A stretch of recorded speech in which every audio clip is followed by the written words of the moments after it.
It's NFL deadline day, and we're here with the weekly assist. My name is Mateo Arenas. I'm Dylan Freeman. I'm Kennealy. And we will talk about deadline day. So today was the day of the NFL trade deadline. It happened at one specific time here where we are located, and I was expecting there to be some big deals. In the morning, there's some rumors about Le'Veon Bell and Jamal Adams potentially getting traded from the Jets, but none of them came to fruition. And the only trade of the day was Aqib Talib to the Broncos. So that was pretty disappointing, especially because it's like going up to the 1 p.m. slot. It was like 12, 12:10, 12:50, and I was like, okay, I'm not going to check my phone. I'm in class. I'm going to see exactly like 10 minutes later, see what has got done, and nothing got done. So that was pretty disappointing. Some of the deals that have happened earlier in the week was first, Kenyon Drake was traded from the Miami Dolphins to the Arizona Cardinals. This is a big void filled for the Cardinals, especially because they had Chase Edmonds go off versus the Giants a couple weeks ago. And then last week, he really did not play well at all. So Kenyon Drake is expected to get a big workload against the 49ers. Another trade was Leonard Williams, the former Pro Bowler of the Jets, has been traded to the Giants. And it was the first New York to New York trade since 1983 when Chris Foote was traded from the Jets to the Giants. And it was eventually nullified because he had an injury. So it's the first official trade between the Giants and the Jets, which is pretty crazy if you ask me. In other news that happened today, the Patriots cut their kicker, Mr. Mike Nugent, and they have signed Nick Folk, I believe. And Trent Williams officially ended his holdout. Is unsure if he is actually going to play. But that is big news for the Redskins. And also, Andy Dalton has been benched. This one made me very excited. Ryan Finley's finally getting his chance, and they have a bye this week, but hopefully next week it will go up in history as the start of a new era for the Cincinnati Bengals. In the NBA, we're only about 4 games in, but although it isn't the best record, the Phoenix Suns are 2-2, and this came after some big wins. They have beat the Clippers out of Los Angeles, which are the pretty much title contenders. In title, it was predicted that they're pretty much going to win, or they have a great possibility, and they beat the Sacramento Kings, which wasn't a big feat. They lost to Denver and Utah, who are two pretty similar teams that have big hopes potentially for the season, and they only lost by 1 to both of them. So, yeah, is it too late to change my title prediction? Because I'm thinking the Suns, to be real. Wow, that's a pretty surprising choice, but they are doing better than the Golden State Warriors, who had not played good. They finally got a win last night against the Pelicans. Why did I blank out on that? I watched the game. So, on the baseball side of things, it is the World Series. Today is Tuesday, October 29th, and it is Game 6 in Houston. But the last game was on Sunday. Astros topped the Nationals 7-1. Big victory for them, and it was great victories for them. Garrett Cole bounced back after having a rough Game 1 start. He threw 7 innings, 1 earned run, and they had home runs from George Springer. Yordan Alvarez had his first postseason home run after a disappointing start, and he is a very young guy, so you might see him in the postseason for years to come. And Carlos Correa had a home run. The Washington side of things, Juan Soto had a solo shot, and that was their only run. But they had Max Scherzer expected to start coming in, but he had neck spasms, which made him bench. But unfortunately, they didn't pull off the win. But a lot of people are thinking it was on purpose, and they want him for Game 7. But I don't think that's a very good strategy, considering that they might lose today in Houston.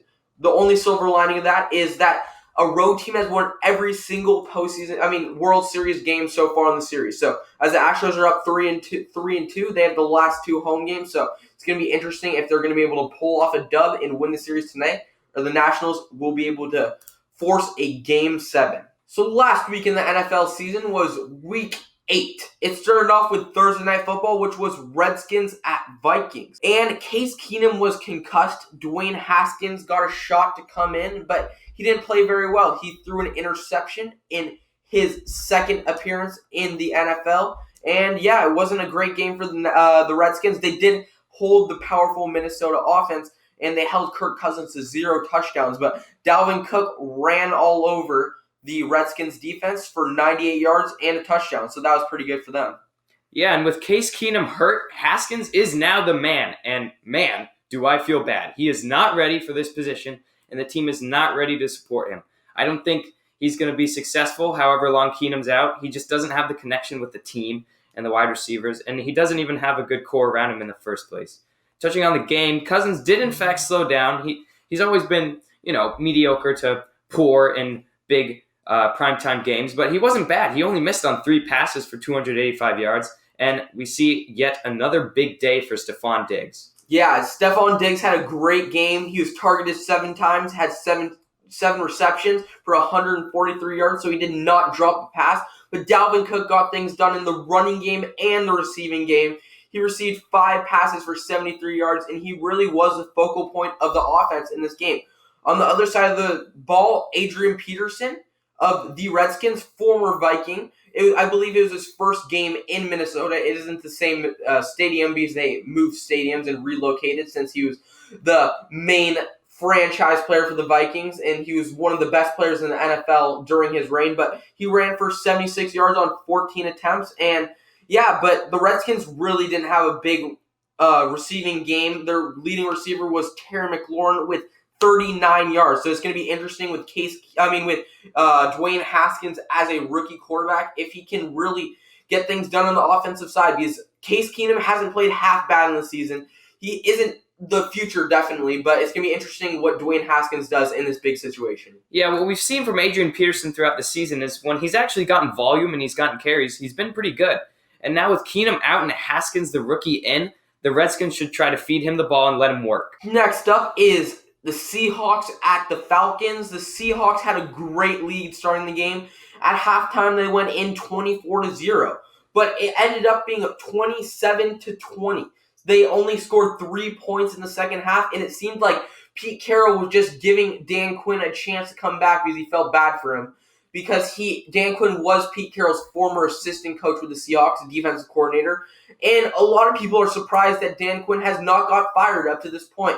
A lot of people think that since the Falcons have a bye this week, he was definitely going to get fired by at least Monday, but it has not happened. Seems Arthur Blank is staying with his coach for now, but it's unlikely that it's going to stay that way throughout the rest of the season. Matt Schaub threw for 460 yards in his first starting game with Matt Ryan out, and he played pretty well. The only touchdown was during garbage time, so and he wasn't able to connect with Julio Jones for a touchdown, but Julio Jones did have 152 yards receiving, and he did catch almost every pass that was thrown to him. Yeah, not much to say after the first half of this game of the Battle of the Birds, but Russell Wilson completed 14 of only 20 attempts for 2 touchdowns. Chris Carson was given a lot of carries, 90 yards, 1 touchdown, and a big red zone day for the rookie DK Metcalf, catching 2 touchdowns. Schaub had a lot of yards on a lot of attempts. Not really much to say there, not too impressed. But what I will touch on, Devontae Freeman has not been good. He's not looked the same as he has in previous years. But a big factor in that, I feel, is the O-line. The O-line has been playing even worse. And what I will say about Matt Schaub is he did spread the ball around pretty well, with over 3 wide receivers going over 50 yards. Yeah, you touched on DK Metcalf a little bit. It was an interesting stat line. He caught 3 passes and 2 of them were touchdowns. So he definitely looks like a great red zone option for Russell Wilson now that Disley is out for the season and his reliable tight end is out. But as you said, Devontae Freeman, their offensive line is not good, but it's going to be interesting if they stay with Devontae Freeman. Because you saw they let go of Tevin Coleman, let him go to the 49ers, and he had a great game last week. We'll touch on that later. But it's going to be interesting if they go out and get a running back, because Le'Veon Bell was on the trade deadline. I don't know if they were exploring any options, because the Falcons have been horrendous this year. They only have 1 win, so I don't know if they would necessarily be buyers. But it's going to be interesting going forward what they're going to do with this offense, because they signed Julio Jones to the big extension. Matt Ryan probably has about 3 more years in him as a Falcon, because he just signed an extension, I believe, last year or before the season started. So it's going to be interesting what they do in the running game. Yeah, if they do stick with Freeman, I feel like what they should target trying to do is what we're seeing with the Chargers and Melvin Gordon and Austin Eckler. They could find a nice pass-catching running back to help Devontae Freeman out. Great. So there is, you were talking about Austin Eckler and Melvin Gordon, and we're going to go into the Chargers-Bears game. I know you want to say something, so I'm going to let you start out with Mitch Trubisky. Checking in, it's a day ending in Y, so that means Mitchell Trubisky still sucks. I don't understand how you lose this game when the opposing quarterback Philip Rivers played okay, and the opposing team has no run game, puts up 17 points, and your rookie running back has his best game of his rookie season. He played lights out, and Mitch just wasn't getting it done. He couldn't get it done, and I don't understand how you lose this game. Yeah, he just wasn't making the throws. I thought that they should have traded for Marcus Mariota at the deadline. Marcus Mariota is a free agent after this year, so that would be a good option going forward. There will be some other quarterback options, and I think this is the last season as Mitch Trubisky as a Bear. They might trade him. They probably won't cut him, but he just doesn't seem like he's the option. And as I said going in, I thought that Matt Nagy was going to have an awakening, and he was going to run the ball more, and he did just that. David Montgomery was my Rookie of the Year coming into the season. That was a horrible decision, but he finally had a Rookie of the Year day. He averaged 5 yards per carry, and he ran for 135 yards and a touchdown. I think that he is going to be a really good running back going forward in his career, but I don't think they're going to have that quarterback going forward. Matt Nagy did not have a good decision. With time winding down in the game, he took a knee. He didn't decide to run it or pass it when he was on about the 21-yard line with 40 seconds left, and I believe he had a timeout. He decided to take a knee because he thought that his running backs would fumble, which nobody on his team had fumbled the whole game. His running attack was looking very good. So you'd think with the kicking struggles that they had with Cody Parkey last year, and that he would try to get a little bit closer, have a little bit of a better situation. But, of course, Eddie Pinheiro, I feel bad for Barstool Big Cat in this one. Soggy Sorrows on this one. But, of course, their kicking woes continued. Eddie Pinheiro, earlier in the year, he did kick a game-winning field goal against the Broncos early in the year. But, of course, Eddie Pinheiro had to miss a field goal. He was 3 for 5 on the day on field goals, and he missed the game-winning field goal. I feel so bad for Bears fans, and that's just so sad for them right there. Yeah, I think what Matt Nagy, his comments on kneeling and that decision as a whole, what that says about his connection and maybe lack thereof with Mitchell Trubisky is he doesn't trust him. And I don't blame him. He's not able to get anything done. And yeah, I'd be scared to do a play like that and pass the ball in a situation like that if my quarterback was Mitchell Trubisky. But you have to just run the ball. You've had a great running attack the whole game. And what did happen, there was no fumbles for this Bears team the whole game, but what did happen was a missed field goal previous. So why wouldn't you make it easier on your kicker? I don't understand. Yeah, and Philip Rivers didn't have a great game. I feel like 25 out of the 32 teams would beat the Chargers on this game, but the Bears just happened to be on the left out 7. Philip Rivers, he threw for touchdown, interception, 201 yards, so all right game. They need to run the ball more. They ran it they ran it like 12 times, and Melvin Gordon did run for his first rushing touchdown of the game, but he only got 8 rush attempts. And Austin Eckler's over there only got 3 rush attempts for 3 yards. So it's going to be interesting because their running game is just it's going to be interesting who they keep, who they don't keep. Melvin Gordon didn't get traded on the deadline. The deadline has passed, and Mike Williams was a good target. He went up and got some 50-50 balls that could have likely been interceptions. So it's also going to be interesting if the Chargers do anything. They keep Philip Rivers because Philip Rivers is a free agent after this year. They do have Tyrod Taylor as a backup quarterback. So if they're going to go to him, they're going to sign someone. It's going to be interesting if they will keep Philip Rivers, who has been their guy going forward into next season. Yeah, especially compared to last season, Philip Rivers has definitely looked like an aging quarterback. And I don't think it's time to move on right now at this moment, but I will be interested to see what they do in this coming offseason. On to the next game. It was Giants of New York at Lions of Detroit, and I'm going to say it right here. Both quarterbacks looked really good in the game. Danny finally threw dimes for the first time in like 4 weeks, threw for 322 yards and 4 touchdowns. He made some great red zone targets to his fellow rookie, Darius Slayton.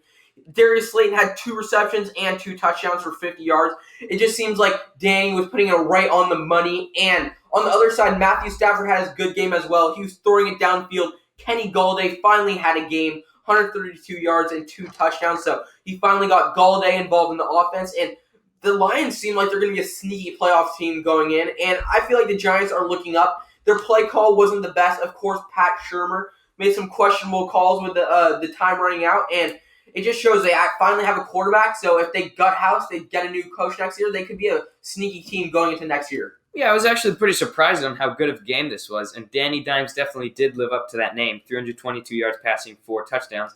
And Saquon didn't even have a big game, so that's very good play for him. Big statistical day for Matt Stafford. He seems to just be putting up yards every week consistently. 342, 3 touchdowns, with an even worse run game than the Giants, so they did come up with a nice bounce-back win. And what I will say about the Lions is this is a very tough division, and it's very tough for this good Lions team with the Vikings and the Packers on top of this division. Yeah, they could. It'd be interesting. It's going to be interesting what happens in the NFC West if there's going to be 2 teams out of that division. There very likely could be 2 teams out of this division with the Lions, Vikings, and Packers all making it. But I predicted a big game for Ty Johnson in his first career start as a rookie running back, and he did not play good. 25 yards on 7 rushes, and they just weren't able to get very much done without Kerryon Johnson today. So Matt Stafford was able to get it done, and he has played very well this season. So he always puts up yards, he always puts up stats, and I feel like the Lions going forward, if Kerryon Johnson has a good career, Kenny Galladay, they have some young weapons, and they could be good. Yeah, we talked about Mateo. Just talked about future seasons, but I think for this season, if they encounter a team with a better or a solid running game, it's going to be really hard for them to come up with a win, even though Matt Stafford is playing very good. In Jacksonville, the Jets continued to see ghosts. I know how much you love that one, Dylan. So, in the crowd, you could virtually see a ghost every 5 seats, and Sam Darnold played horrible. 4 turnovers, 3 interceptions, and a fumble. He did have 2 touchdowns, but this Jets offense is not popping off. They need to run with Le'Veon Bell more. He only ran it for 9 times, and he had 23 yards. It seemed like when he was running it, he was running well, but the Adam Gase isn't giving him opportunities. On the other side, Minshew Magic was back, and Minshew had a great game. He threw for 3 touchdowns and 279 yards. Fournette stepped off the gas pedal, but he still ran for 76 yards. And Minshew threw 3 touchdowns to 3 different wide receivers. He really spread the ball out around, and that was a pivotal part of that Jacksonville offense. Yeah, Darnold played better than last week, but once again struggled with turnovers. And I'm also wondering why Le'Veon Bell has essentially disappeared. He's not getting many carries, and he hasn't had a game over 70 yards. Bell has 1 touchdown on the season. That is absurd. Speaking about Gardner Minshew, I'm interested to see what the Jags will do when Foles comes back. Yeah, that's going to be very interesting. Don't they have a bye this week, and he's expected to come back after the bye, right? I believe he's expected to be back week 10 or week 11. And it's week 9 right now, so that's going to be very interesting headline going forward. But with Minshew playing how he is, I don't know if you can bench him, but it would be pretty ironic if Foles does not get his starting job back, because he essentially did the same thing when he took Carson Wentz's job and led the Eagles to the Super Bowl. So the Jaguars are looking good. Minshew's looking good, so that should be something to watch. In a different country of London, it kind of threw me off. I did not realize that it was a London game until now. Well, I realized during the game, because I like it, the London games, when they start at 6:30 Pacific time and I wake up, get to watch the gridiron, and that's just very exciting for me. But I hate the London games when they literally start at the same time, but that's what this one happened. And the Rams. Jared Goff played well. 372 yards and 2 touchdowns. Cooper Kupp came back. He had a couple off weeks, not necessarily off, but he wasn't blowing up in fantasy as he had been. But he caught for 220 yards and a touchdown. Played just fantabulous, if you ask me. But the question mark on the Rams offense is Todd Gurley.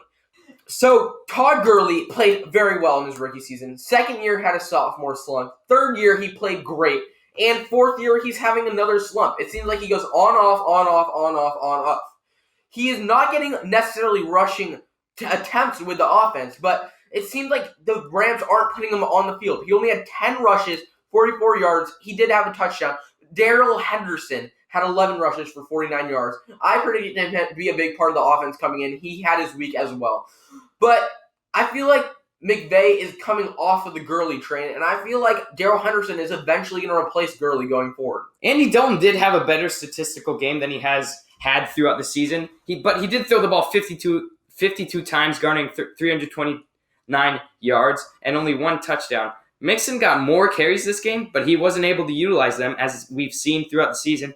And Alex Erickson wide receiver coming out of nowhere, has another big day receiving. Yeah, I was just going to touch on the Andy Dalton part. He had a 61% completion percentage. And the best news ever, as I already touched on, was he got benched and Ryan Finley is starting. I'm so glad. I hate to see bad quarterback play in this NFL of ours. And Andy Dalton finally got what he paid for. He had an all-right statistical game. He could have had another touchdown at the end, but it literally was garbage time. And Mixon did have more carries, as you said. He did turn it into some more yards. He had 66 yards. The previous 2 games, he had like 14 yards combined, so that's much better. But I think Ryan Finley is great for this offense. We'll see if A.J. Green decides to come back now that Dalton's sat. I think if Ryan Finley has a good game, then A.J. Green will say, hey, someone can throw me the ball. Someone good can throw me the ball, and I will come back. But it's going to be interesting. Tyler Eifert was mentioned in a bunch of trade rumors, but he did not end up getting traded. So Finley's going to have some weapons, not necessarily big weapons, but he has Boyd, Eifert, and potentially Green going forward. So, yeah. Yeah, it's beyond time to move on from Dalton. And I'm happy to see a rookie quarterback getting a chance. I don't think he's going to play lights out, and I don't know that anybody should be expecting that. But it's good to just give this rookie quarterback a chance, and it's time to move on from Dalton. As I said last episode, the 2015 top 2 pick holders were the Tampa Bay Buccaneers and the Tennessee Titans. And it seems like both those 2 top quarterbacks are not going to work out for the team. Jameis Winston is technically still starting, but he played horrible. He's played horrible all season. He is the king of turnovers. Last game, he threw for 2 interceptions. Seems like it's like the 3rd straight game where he's thrown for multiple interceptions, and he fumbled 3 more times. It seems like the quarterbacks that are known to have small hands are Derek Carr and Jameis Winston, and they both have troubles with fumbles, and that certainly showed here for Winston. Tennessee was able to pull out the victory technically, but it literally was just their defense. I think I heard that. Literally, Andy Dalton had 2 touchdown drives, and they both started on either the 10 or the 6. So it's not like he had to drive the ball downfield. His defense was played very well because Winston played horrific, and Tannehill was able to throw for 3 touchdowns, but he literally didn't have to do too much against this Buccaneers team. Yeah, with Jameis Winston at this point, the Bucs staff, these Bucs fans, analysts, and fantasy owners need to just realize he's going to make boneheaded mistakes. He's going to have turnovers, but simultaneously, he's going to have big yardage. And sometimes he'll make big plays and throw TDs.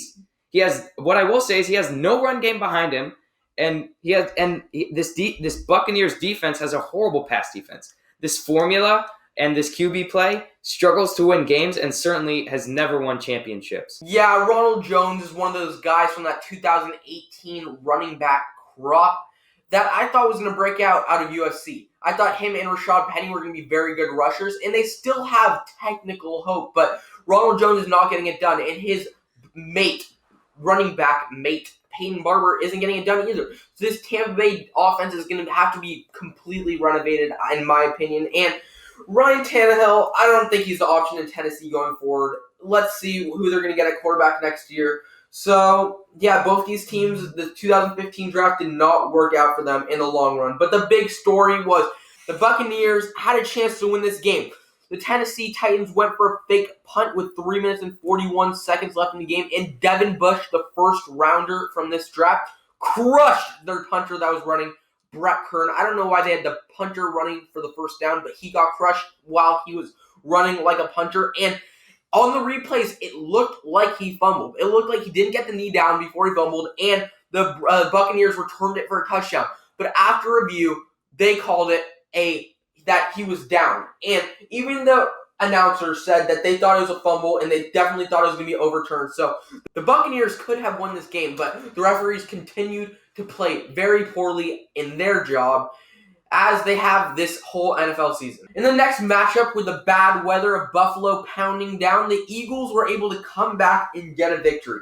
They finally had a running game. As I've said in virtually every podcast, I said they need to commit to one guy. They didn't do that, but Miles Sanders had a great game. 3 rushes, 74 yards, and a long 65-yard touchdown. He did get hurt, so he wasn't able to finish the game, but on 23 rushes, Jordan Howard was able to pull off 96 yards and a touchdown. I think they need to go with Miles Sanders going forward. but Carson Wentz didn't have to play very well for them to get the victory. And Buffalo, Devin Singletary didn't have the greatest running game, but he did have a good receiving game. He received for a touchdown and 30 yards. In his last 6 possessions, Josh Allen was 3 for 13 passing for 9 yards. So he was not able to have a good game. And this Buffalo offense is very interesting. I think they need to give Devin Singletary more rush attempts. He only had 3 rush attempts. I feel like he averaged 6.3 yards on those rushing attempts. I think they need to give Devin Singletary the ball more if they want to pull off a good victory. Yeah, Wentz wasn't asked to do much in these aforementioned poor conditions. And although I did pick the Eagles, I thought this game would be much closer than it was. The Bills' defense has been propped up to be very good. They held Brady to very few yards in their meeting a few weeks ago. But I'm surprised that the Eagles, who have not really had much of a run game, were able to just run all over the Bills in this game. Yeah, coming in, I thought it was going to be a low-scoring, close game. And it was low-scoring for the Bills, but not for the Eagles. The Eagles' offense finally woke up. Wentz didn't even have to do too much, and they were able to finally pull off a victory. It seemed like they've lost 3 straight games, and it's a good bounce-back win for them. I don't think the Eagles have any playoff hopes. I think whoever wins that division is going to go to the playoffs. They're not going to have 2 playoff teams out of the Cowboys, Eagles, etc. division. I think it's the East, if I believe so. But yeah, very interesting game, and it wasn't necessarily a very exciting one. In Indianapolis, they were able to pull off a victory with an Adam Vinatieri game-winning touchdown. Adam Vinatieri was treated as a hero after the game, but they wouldn't be put in that situation if he hadn't missed a field goal and missed an extra point earlier in the game. I think Adam Vinatieri needs to finally retire after the season because it seems like he's had major kicking woes for this Colts offense. But Jacoby Brissett finally had the off game that we've been waiting for. He's played very great this season, but he did not play as amazing. He only completed 15 passes and threw for 202 yards. Marlon Mack had a pretty good rushing game, but that Denver offense didn't put up many points. As I said in the Chargers-Bears game, a lot of teams would have beat the Chargers in that game, and I think a lot of teams would have beat the Colts on how they played. But Joe Flacco is not necessarily other teams. He played bad again, and he criticized his coach at the end of the game, which is very unheard of for Joe Flacco. He never really speaks out. He criticized their decisions, and late in the game, he thought they should have went for it on 4th down because the Colts were going to have a chance to drive anyway. And some people were thinking that the Broncos put a hitman on him because he is going to be out for, I think, 3 to 6 weeks going forward. And their new quarterback is the Brandon Allen. He has never played a regular season offensive snap, so that's going to be interesting. Drew Lock is technically healthy, so I don't know why they aren't starting him after he's coming out of – they could pull him off of the IR, but we should watch what Brandon Allen does in his first career start next week. Yeah, I don't expect much from Brandon Allen, but what I can tell you is Joe Flacco isn't the guy. I will say when the Broncos signed him, I expected him to have a pretty okay season, but that's just not the way it's been. And I think it's a blessing in disguise that he's injured now. I wish Drew Lock, I don't know what's happening with Drew Lock. I believe he's healthy and they could pull him off IR like Mateo said, but I wish he was able to play because I feel like he may be the future for this team. And Brissett got so much hype leading up to this game. I guess rightfully so because he's played very well, but he was just okay. And if I'm being honest, this game was pretty boring. And the Broncos' rushing game wasn't 100%. They had Phillip Lindsay and Royce Freeman splitting carries. Freeman did rush for a touchdown. Lindsay rushed for a few more yards, but I think they need to commit to one guy.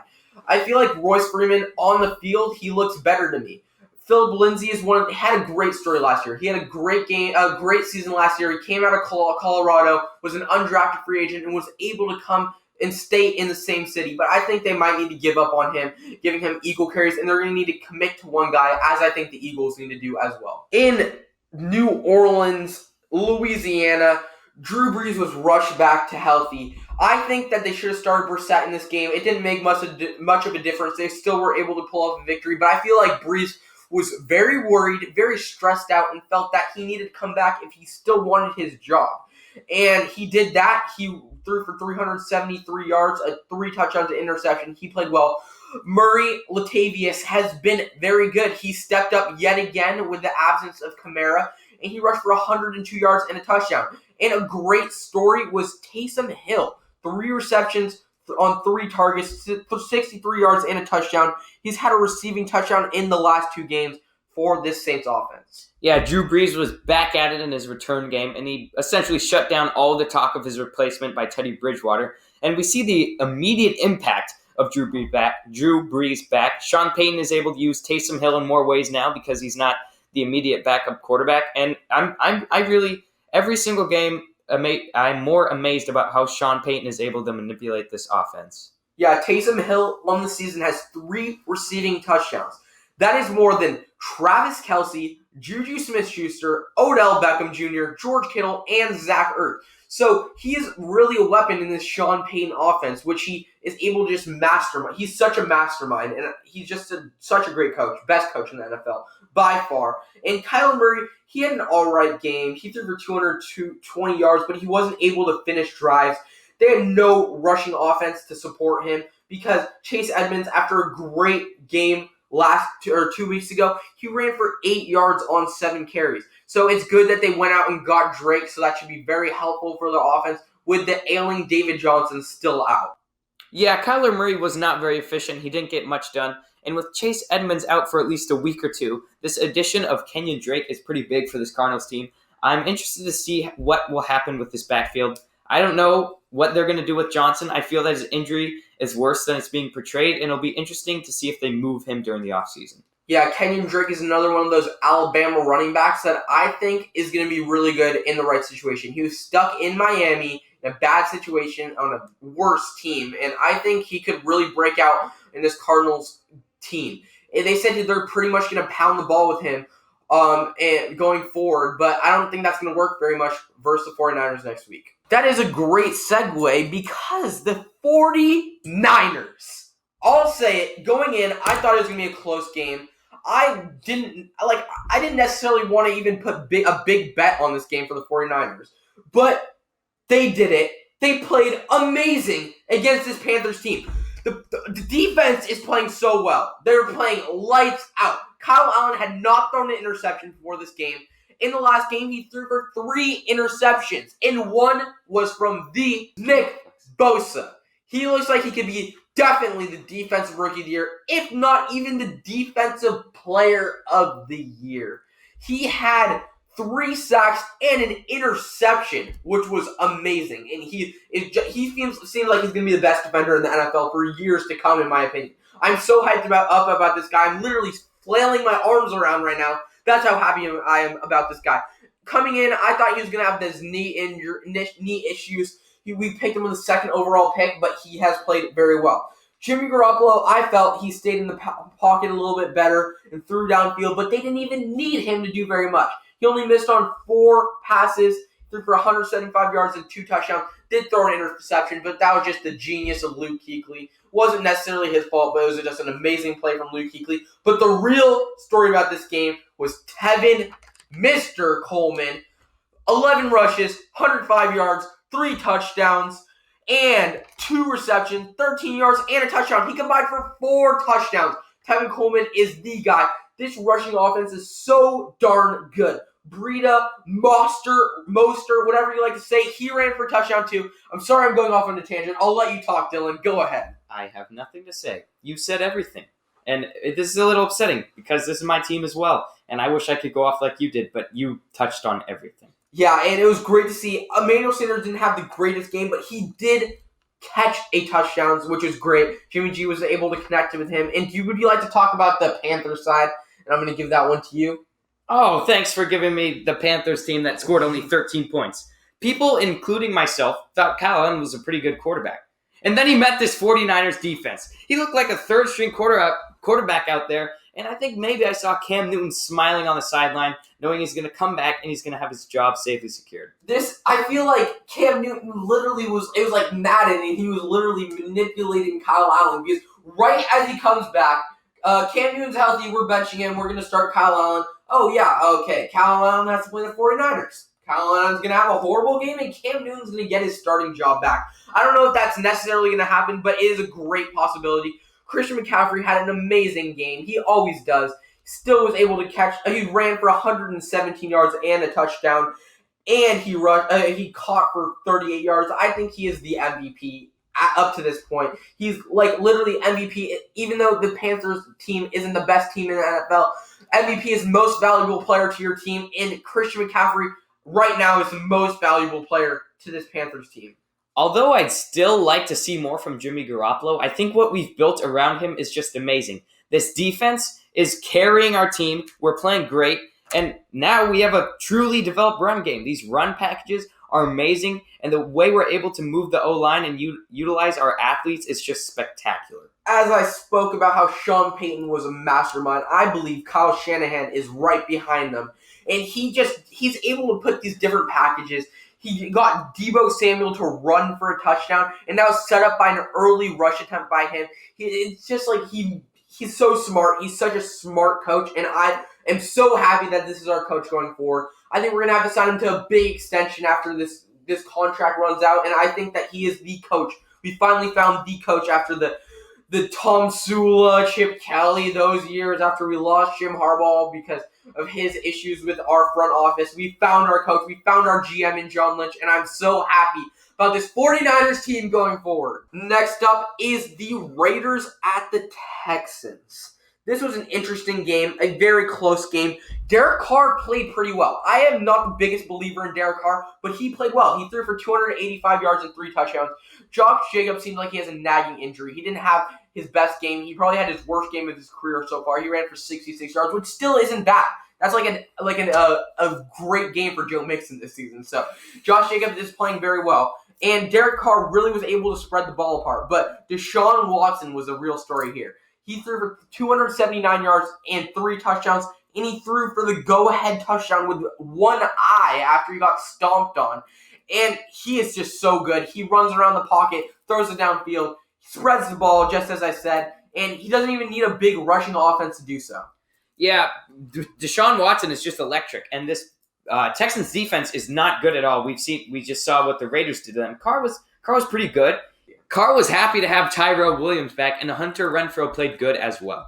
A big headline coming out of the game is that J.J. Watt is out for the season. It seems like this guy has so many injuries. It seems like he's injured like every year. A couple years ago, I was so Watt. I loved Watt. I felt he was the best player in the NFL, but these injuries are totally hurting him. He tore some muscle, like pectoral muscle or something. Yeah.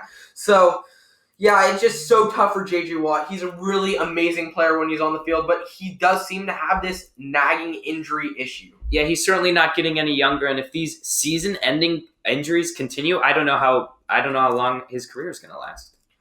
All right, in this Patriots defense in Foxborough continued. They were able to have another defensive touchdown, and it was just a great game for them. Tom Brady played pretty great as well. He threw for 259 yards and 2 touchdowns. But on the other side, Baker Mayfield looks horrendous. Freddie Kitchens is not looking good as a play caller. Baker Mayfield, he's like throwing balls at the defensive line of the Patriots, and he's not looking good at all. Nick Chubb had to carry this offense on his back. He rushed for 121 yards, I believe, but he fumbled twice. The remarkable thing about him fumbling twice is that in his entire senior season at Georgia, his entire rookie season with the Browns, he didn't fumble once. And he fumbled on 2 straight carries on the Patriots last week. Yeah, Mayfield, he just looks like a clown. I mean, that's just what this Patriots defense is making quarterbacks look like this year. And Brady has essentially played the same all season. He hasn't been electric, but it's easy when your defense is scoring as many points as your offense. And this defense is just a huge story for the Patriots, and it's going to carry them all the way to the NFC Championship. Brady's lucky he has the good old reliable Edelman that he can throw to. He caught 2 touchdowns and 78 yards because otherwise Brady spoke about like the changes in the wide receiver corps is really hurting him. But it's good that he has this amazing connection with Edelman. But Baker doesn't seem to have a connection with anyone. He has Odell Beckham Jr., who a couple years ago was like, I thought, the best wide receiver in the NFL. And he literally isn't throwing him the ball. He only threw it to him 7 times. He caught it 5 times. Odell isn't being able to do much with these throws either. It seems like Jarvis Landry is his favorite wideout, but he isn't throwing good balls to him. He only caught 50% of the passes. Baker Mayfield is going to need to develop into a good quarterback. I still have semi-hope in him, but I think they need to get rid of Freddie Kitchens. He's not looking like a good coach. He looks like Hugh 2 Like, literally Hugh Jackson 2.0, and he is not looking like he is the option in Cleveland. Yeah, essentially everyone, including myself. I say essentially everyone because we can't forget about Colin Cowherd. Everybody was high on the Browns, and it was all about how much skill they added and all the skill. But I think maybe Cowherd was right. Maybe they are immature, and I think it's just going to be hard for this team to build with what they have now. And like Mateo said, they definitely need to get rid of Freddie Kitchens. Sunday Night Football turned out into a good game. A lot of people thought the Packers were just going to, including myself, thought the Packers were just going to run away with it with Matt Moore starting for Kansas City. But Matt Moore had a good game. He threw for 262 yards and 2 touchdowns. He really stepped in for Patrick Mahomes. The Chiefs only lost by 6 points, and Aaron Rodgers threw for 305 yards, and Aaron Jones was a big part of the offense. With Rodgers not having his big wide receivers, he didn't have Adams. Doesn't seem like he has the best connection with Valdez-Scantling, as I would have thought. But Aaron Jones caught for 159 yards and 2 touchdowns as a running back. It's funny because when they had Ty Montgomery, they had no running back, so they turned him as a wide receiver into a running back. But right here, they turned a running back into a wide receiver for this game. Yeah, Aaron Rodgers is certainly appearing to be on his revenge tour, only missing on 10 passes. I'd be scared if I were NFL teams. Aaron Rodgers is looking to be how he looked 2-3 years ago, and it's good to see him running and moving around, running for first downs, and that's how you know he's healthy. Jones got his work. He's getting his work done in the air and on the ground all season, and today it happened to be in the air. And if this is the way it's going to be, he's going to be versatile, be a great pass catcher. This Packers offense is just explosive. I'm going to be honest with you. I was switching back and forth with this in the World Series, so I wasn't fully able to watch and experience the whole NFL experience for this game. But I was surprised. Like, I would go back and it's like, at halftime, the Chiefs were up, I believe, 17-14. So I go back and I'm like, I need to watch this game, actually, because the baseball game ended up being a blowout, and it looked like Matt Moore was really stepping up for Mahomes. It's going to be interesting if he can continue that performance going forward. He didn't have much of a running game to back him up, so that was unfortunate, with McCoy and the 2 Williams only rushing for about 70 yards combined. But I think they need to – I always say that I think that teams need to commit to one rusher if they want to get things done in the rushing game. Yeah, Matt Moore certainly looked better than most expected, but I think the big story at the end of the game was Coach Andy Reid of the Kansas City Chiefs, who was notoriously known as a poor clock manager, and he continued that streak.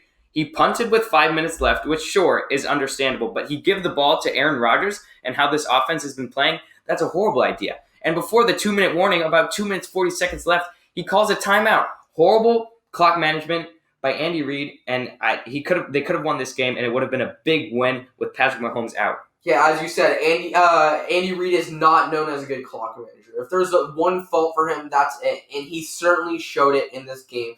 They could have won this game, but he pretty much lost it for them. Monday Night Football, I'm going to be honest with you. This was not an appealing matchup to watch going in, but the Dolphins played pretty well to start the game. They had a lead going in, but this was a great game for Micah Fitzpatrick. He got traded by the Dolphins at the beginning of the season, and he picked off Ryan Fitzpatrick twice. That's got to feel great for him to pick off the team that drafted you in the first round and then traded you the next season. That has to be an amazing feeling for Micah. Yeah, I wasn't necessarily watching this game throughout, but when I checked the score and I saw that the Dolphins were up 14-0 in the first quarter, I thought Nick might have been a genius, an accidental genius, considering he picked the Dolphins with no logic at all. But I didn't expect the Dolphins to win, and they didn't. It didn't pan out. And Mason Rudolph, he game managed this game, while James Conner played absolutely amazing. Yeah, James Conner was lights out. The problem was in garbage time he got injured, so we'll see if he will play this next week. They said they'll have Jalen Samuels back, so that will be helpful if Conner is indeed out. But the Dolphins, after trading Kenyon Drake, they weren't able to get a rushing game. I think that Kalen Ballage, yeah. I thought that he was going to be a good running back. They only ran it with him 3 times for 8 yards, but they really pounded it with Mark Walton. Yeah. I'm really messing up. No one really wants to watch the Dolphins. So, and literally, when I'm watching Red Zone at 10 a.m., on Sunday morning. It's not like the Dolphins are on very much, but yeah, this Dolphins team, they're tanking. They need to lose the rest of the games. I think even if they have an opportunity to win, they need to lose just so they can get a quarterback to replace this team. I think they have 3 first-rounders next year, so they could do the Raiders method, and the Raiders didn't really utilize those first-rounders, so they're advantage, but they did draft a good running back, so I think they need to draft a running back and a quarterback and virtually almost every position on the team. So that was right. Yeah, I guess something good to say about the Dolphins is they're getting better at losing. They gave after giving up a 50 burger to the Ravens in week 1. They played pretty well in this game, but great loss for the Dolphins. I know that's what they want. Great loss for the Dolphins. And that was week 8 for you. We're about the midpoint of the NFL season. Next episode, we will have our mid-season award predictions. But right now, we're going to go into our picks. Last week, Dylan was 15-0. Great week for him. He is 2-2 on the season. I was 12-3, not half bad. Nick was 10-5. Nick's record is now 1-4-2.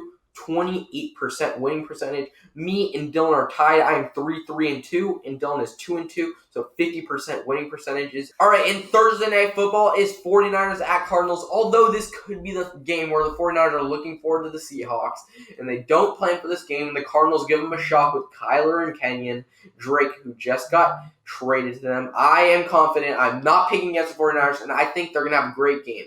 Seeing how they played against the Panthers, and considering I am a diehard fan of this 49ers team, I am picking the 49ers. The Cardinals passed the ball a lot, and seeing how Kyler Murray played last week, he wasn't very efficient, and I don't think he's going to have a good time against this amazing defense. Earlier this episode, I was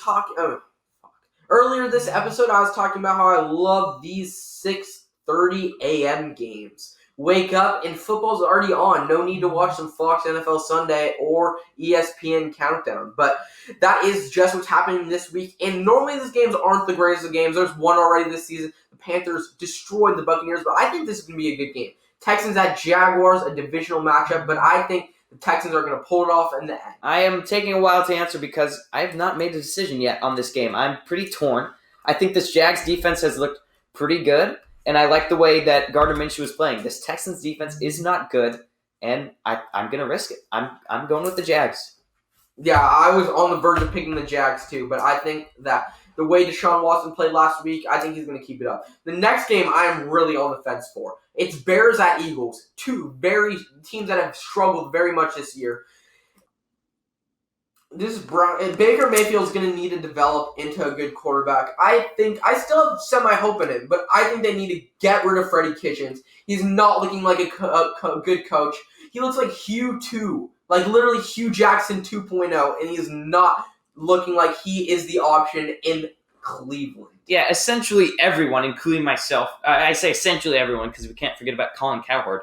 Everybody was high on the Browns, and it was all about how much skill they added and all the skill. But I think maybe Cowherd was right. Maybe they are immature, and I think it's just going to be hard for this team to build with what they have now. And like Mateo said, they definitely need to get rid of Freddie Kitchens. Sunday Night Football turned out into a good game. A lot of people thought the Packers were just going to, including myself, thought the Packers were just going to run away with it with Matt Moore starting for Kansas City. But Matt Moore had a good game. He threw for 262 yards and 2 touchdowns. He really stepped in for Patrick Mahomes. The Chiefs only lost by 6 points, and the Packers' offense wasn't as good as 2 weeks ago. Aaron Rodgers threw for 305 yards and 3 touchdowns, but it mostly was dump-offs to Aaron Jones. Wait, was it dump-offs? Okay, I'm not going to say that. I'm going to redo it. 159 yards. Yeah, I know. But was it dump-offs or throw? I didn't watch it. That's the fucking game either. I literally was watching the World Series. Aaron Rodgers threw for 305 yards, and Aaron Jones was a big part of the offense. With Rodgers not having his big wide receivers, he didn't have Adams. Doesn't seem like he has the best connection with Valdez-Scantling, as I would have thought. But Aaron Jones caught for 159 yards and 2 touchdowns as a running back. It's funny because when they had Ty Montgomery, they had no running back, so they turned him as a wide receiver into a running back. But right here, they turned a running back into a wide receiver for this game. Yeah, Aaron Rodgers is certainly appearing to be on his revenge tour, only missing on 10 passes. I'd be scared if I were NFL teams. Aaron Rodgers is looking to be how he looked 2-3 years ago. And it's good to see him running and moving around, running for first downs, and that's how you know he's healthy. Jones got his work. He's getting his work done in the air and on the ground all season, and today it happened to be in the air. And if this is the way it's going to be, he's going to be versatile, be a great pass catcher. This Packers offense is just explosive. I'm going to be honest with you. I was switching back and forth with this in the World Series, so I wasn't fully able to watch and experience the whole NFL experience for this game. But I was surprised. Like, I would go back and it's like, at halftime, the Chiefs were up, I believe, 17-14. So I go back and I'm like, I need to watch this game, actually, because the baseball game ended up being a blowout, and it looked like Matt Moore was really stepping up for Mahomes. It's going to be interesting if he can continue that performance going forward. He didn't have much of a running game to back him up, so that was unfortunate, with McCoy and the two Williams only rushing for about 70 yards combined. But I think they need to – I always say that I think that teams need to commit to one rusher if they want to get things done in the rushing game. Yeah, Matt Moore certainly looked better than most expected, but I think the big story at the end of the game was Coach Andy Reid of the Kansas City Chiefs, who was notoriously known as a poor clock manager, and he continued that streak.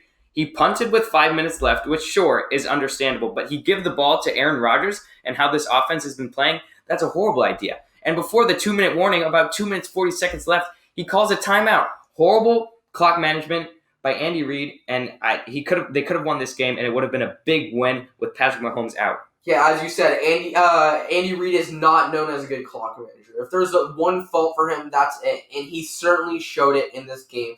They could have won this game, but he pretty much lost it for them. Monday Night Football, I'm going to be honest with you. This was not an appealing matchup to watch going in, but the Dolphins played pretty well to start the game. They had a lead going in, but this was a great game for Micah Fitzpatrick. He got traded by the Dolphins at the beginning of the season, and he picked off Ryan Fitzpatrick twice. That's got to feel great for him to pick off the team that drafted you in the first round and then traded you the next season. That has to be an amazing feeling for Micah. Yeah, I wasn't necessarily watching this game throughout, but when I checked the score and I saw that the Dolphins were up 14-0 in the first quarter, I thought Nick might have been a genius, an accidental genius, considering he picked the Dolphins with no logic at all. But I mean, I didn't expect the Dolphins to win, and they didn't. It didn't pan out. And Mason Rudolph, he game managed this game, while James Conner played absolutely amazing. Yeah, James Conner was lights out. The problem was in garbage time he got injured, so we'll see if he will play this next week. They said they'll have Jalen Samuels back, so that will be helpful if Conner is indeed out. But the Dolphins, after trading Kenny and Drake, they weren't able to get a rushing game. I think that Kalen Ballage, yeah. I thought that he was going to be a good running back. They only ran it with him 3 times for 8 yards, but they really pounded it with Mark Walton. Yeah. I'm really messing up. No one really wants to watch the Dolphins. So, and literally, when I'm watching Red Zone at 10 a.m. on Sunday morning, it's not like the Dolphins are on very much. But, yeah, this Dolphins team, they're tanking. They need to lose the rest of the games. I think even if they have an opportunity to win, they need to lose just so they can get a quarterback to replace this team. I think they have 3 first-rounders next year. So, they could do the Raiders method, and the Raiders didn't really utilize those first-rounders, so they're advantage, but they did draft a good running back, so I think they need to draft a running back and a quarterback and virtually almost every position on the team. So that was right. Yeah, I guess something good to say about the Dolphins is they're getting better at losing. They gave after giving up a 50-burger to the Ravens in week 1. They played pretty well in this game, but great loss for the Dolphins. I know that's what they want. Great loss for the Dolphins. And that was week 8 for you. We're about the midpoint of the NFL season. Next episode, we will have our mid-season award predictions. But right now, we're going to go into our picks. Last week, Dylan was 15-0. Great week for him.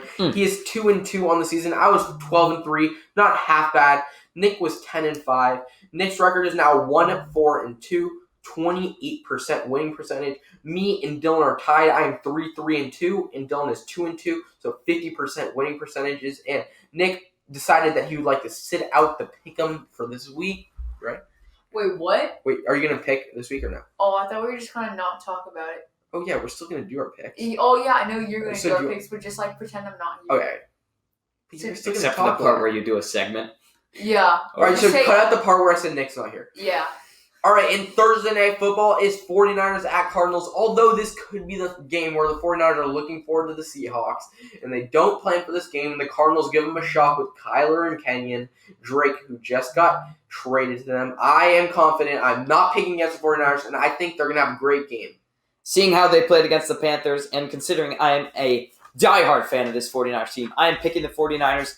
The Cardinals passed the ball a lot, and seeing how Kyler Murray played last week, he wasn't very efficient, and I don't think he's going to have a good time against this amazing defense. Earlier this week, Earlier this episode, I was talking about how I love these 6:30 a.m. games. Wake up, and football's already on. No need to watch some Fox NFL Sunday or ESPN Countdown. But that is just what's happening this week. And normally these games aren't the greatest of games. There's one already this season. The Panthers destroyed the Buccaneers, but I think this is going to be a good game. Texans at Jaguars, a divisional matchup, but I think the Texans are going to pull it off in the end. I am taking a while to answer because I have not made a decision yet on this game. I'm pretty torn. I think this Jags defense has looked pretty good, and I like the way that Gardner Minshew is playing. This Texans defense is not good, and I'm going to risk it. I'm going with the Jags. Yeah, I was on the verge of picking the Jags too, but I think that the way Deshaun Watson played last week, I think he's going to keep it up. The next game, I'm pretty torn on who I think is going to win. I think I want to pick the Bears because I think Montgomery's going to have a good game. I think Nagy's going to make some better decisions, but after the Eagles won last week and the Bears, I feel like Mitch Trubisky is going to continue to struggle, so I'm going to pick the Eagles, even though I really don't want to. I'd say if you're betting here and you're betting at a game where the Bears are playing, the Bears quarterback is in fact Mitch Trubisky, and he is in fact horrible. Although he's playing this horrible Eagles pass defense, I can't pick the Bears. I can't pick Mitch Trubisky. I'm picking the Eagles. Next is Vikings at Chiefs. The Chiefs, if Matt Moore continues to play like he played last week, I think they have a real shot at winning this game. But Kirk Cousins has played amazing this season. He started off very bad.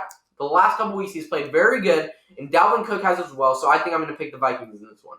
I was torn on this game as well, seeing how the Chiefs played against the Packers, but I think I'm taking the Vikings. Better quarterback play with Kirk Cousins over Matt Moore, and I think the deciding factor is going to be Dalvin Cook. The Vikings have a much better run game than the Chiefs, and I think that's what's going to win them this game. Next game is Colts at Steelers. I'm just going to say Colts. I think Brissett's going to have a bounce-back good game. The Steelers won last week, but they were playing the Dolphins, so I'm just going to say straight up Colts are going to win this game. Yeah, I'm picking the Colts too. I don't necessarily believe in Mason Rudolph to win over Jacoby Brissett. I'm taking the Colts. The next game is Jets at Dolphins, another one of those horrible games, and I really think I want to pick the Dolphins, but then I thought, I'm like, they might not want to win this game. So that's the only reason why I'm going to pick the Jets. I think the Jets actually have some talent on their team if they want to utilize it. But the Dolphins, I feel like, have been playing better, but the Jets are going to win this game because even if the Dolphins are close to winning, I feel like they're going to pull another game thing like they did versus the Redskins and like drop a 2-point conversion that puts them ahead, and I think the Jets are going to win this game. Yeah, I suppose the Dolphins are playing better for the Dolphins' standards, but I think this will be a big bounce back game for Sam Darnold and hopefully a big game for Le'Veon Bell. I'm taking the Jets. Next is Redskins at Bills. It's unclear if Dwayne Haskins is going to start. Case Keenum does have a concussion, so it looks likely that Dwayne Haskins is going to start, but I think the Bills are going to bounce back. They have another home game. They disappointed the home crowd last week, and I think they are going to make it up to them this week. They should run the ball with Singletary more. I think they should score more points because it doesn't seem like they ever score more than 20 points, but I think they will do so here and win the game. Yeah, this Bills defense played very poorly last week, and I think they have a favorable matchup this week against the Redskins. I'm not a believer in Dwayne Haskins, and I think he's going to throw a stinker. I'm taking the Bills. Next is Titans at Panthers. Titans, I really don't want to pick them. I don't know who's going to be the quarterback, Kyle Allen or Cam Newton, but whoever is the quarterback, I'm picking the Panthers in this one. Yeah, despite his poor outing against the 49ers, Kyle Allen had played good in his past 5 previous games, and I'm taking the Panthers over the Titans. touchdowns. This week, we actually have some 1 o'clock games. We have 4 1 o'clocks this week. I don't like it when there's not enough because it seems like your red zone just switching back between two. We have 4 this week. They're not the best games, but they're games. So I think the best game is going to be Lions at Raiders. The Lions have played very well. The Raiders have played all right. But although Matthew Stafford has played amazing, I think, I'm just going out on a limb here, the Black Hole is going to show up in one of their final home games and then their second half of the season because the Raiders are moving to Las Vegas, and I think the Raiders are going to win this game. Hearing you pick the Raiders makes me a little conflicted, but Matt Stafford has played pretty great. I'm going to take the Lions, but I see that the Raiders will have a better – I predict that the Raiders will have a better run game with Josh Jacobs, and the Lions have a triple committee, I suppose, with J.D. McKissick, Trey Carson, and Ty Johnson, and the deciding factor may be the run game, but I'm still taking the Lions. Next game is Buccaneers at Seahawks in Seattle. Seahawks win this game. Don't even have to explain myself. James Winston has played horrible. I was explaining myself, but I don't need to. It's in Seattle. Seahawks are going to win. I'm taking the Seahawks. Stat line for Winston should be somewhere around 427 yards, 4 total turnovers, and 2 touchdowns. I'm taking the Seahawks. Next is Packers at Chargers. A couple years ago, this would be a good game, but I think the Packers are going to come away with a blowout victory in this one. Yeah, I expect this to be a blowout. Simple as that. Packers win against the Chargers. Next is Browns at Broncos. The Browns have not played good, but they're playing the Broncos with, what's his name again? Kyle Anthony? No, Brandon Allen. Brandon Allen. No name over there. And unless Drew Lock comes in the 5 minutes into the game, I think the Browns are going to win this one. Better quarterback play for once this season for the Browns. Better running back play. I'm taking the Browns. Patriots at Ravens. This is going to be a good game. Seems like Sunday Night Football has not had the best of games. They did have a pretty good one last week, but I think it's I almost said in Ravens. It's in Baltimore. The Ravens have been playing good this season. I think it's going to be close because it's in Baltimore. I have to say Patriots, but I definitely think it's going to be a really close, really good game that's going to come down to the wire. Yeah, this should be a really good game, and the factor that has been a deciding factor in all the games for the Patriots has been this great defense, and although Lamar Jackson has played pretty well, I expect that he may have a better game rushing than he does passing this game against this very tough Patriots defense. The last game is Monday Night Football, Cowboys at Giants, and I'm going to go out on another limb. I need these wins. So I can go up ahead of Dylan, and I need these statement wins like this one. Danny Dimes is in New York. He's going to play a great game like he did last week. Dak Prescott is going to play well. I think that Ezekiel Elliott's going to play all right. They're coming off a bye. They're going to be a little bit rusty, and I think the Giants are going to win this game. I think Saquon's going to have a better game than he had last week. Daniel Jones is going to have a similar game as he did last week, and they're going to win. I think that these two offenses are somewhat similar in their talent. Sterling Shepard may be back for the Giants, which is big for Daniel Jones, who played very well last week. But I think the deciding factor is going to be defense, and I feel that the Cowboys have a better overall defense than the Giants, and I'm taking the Cowboys, but I do respect the gutsy pick for you, Mateo. And that is all for Week 9 predictions. And it's the moment you guys have all been waiting for. Hockey! That's more hype than the hockey has ever been in the last 10 years combined. All right, guys, welcome back to the weekly hockey segment. I was about to say the weekly. Welcome back to our weekly hockey segment.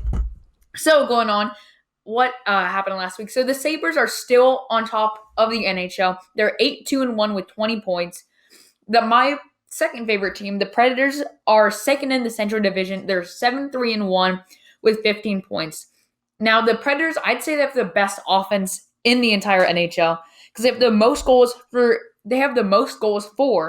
in the Western Conference with 45 goals in 11 games.